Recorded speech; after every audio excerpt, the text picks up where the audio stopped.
రేవంత్ ప్రభుత్వానికి real estate దందా తప్ప రైతుల ప్రయోజనాలే పట్టవు అన్న కేసీఆర్ వ్యాఖ్యలు తప్పుపట్టారు మంత్రి వాకిటి శ్రీహరి.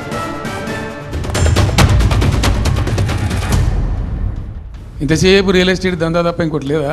ఇల్టు భూములు ఎట్లా అమ్ముదాం, పల్టు భూములు ఎట్లా అమ్ముదాం, ఆ భూములు ఎట్లా దెబ్బ పెడదాం, ఇంకెంత కమిషన్ కొడదాం, ఇది తప్ప రాష్ట్ర ప్రయోజనాలు, నీళ్లు, రైతులు, మనుషులు లేరా ప్రాజెక్టులు 2 ఏళ్ల నుంచి నేను మౌనం పాటించి చూసుకుంటూ వస్తున్నాం. తప్పని పరిస్థితి నేను బయలుదేరినప్పుడు తప్పదు. అటు కేంద్రాన్ని ఎక్స్పోజ్ చేస్తాం, ఇటు రాష్ట్రాన్ని ఎండగడతాం ప్రజల మధ్యలో.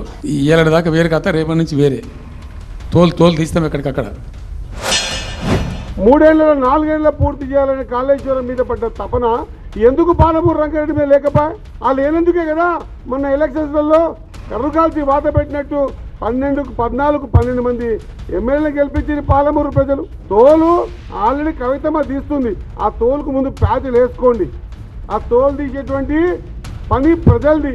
పని చేయకపోతే తోలు ఎట్లా తీస్తారో వాళ్ళు తీసిర్రు. ధరణి తీసుకొచ్చి ఎవరు రియల్ ఎస్టేట్ వ్యాపారం చేశారో, ధరణి ద్వారా ఎన్ని వేల కోట్లు ఎక్కడెక్కడికి పోయినాయో, ధరణి ద్వారా ఎంతమంది పేదోళ్ళ ఉసురు తాకిందో, ధరణి ద్వారా ఎంత పెద్ద పెద్ద వ్యాపారాలు రాత్రి కూడా జరిగాయో, దాంట్లో ఎన్ని వేల కోట్లు ఎన్నిక చేసుకున్నారో ప్రజలకంతా తెలుసు. కాబట్టి బొంద పెట్టిరు. ఇప్పుడు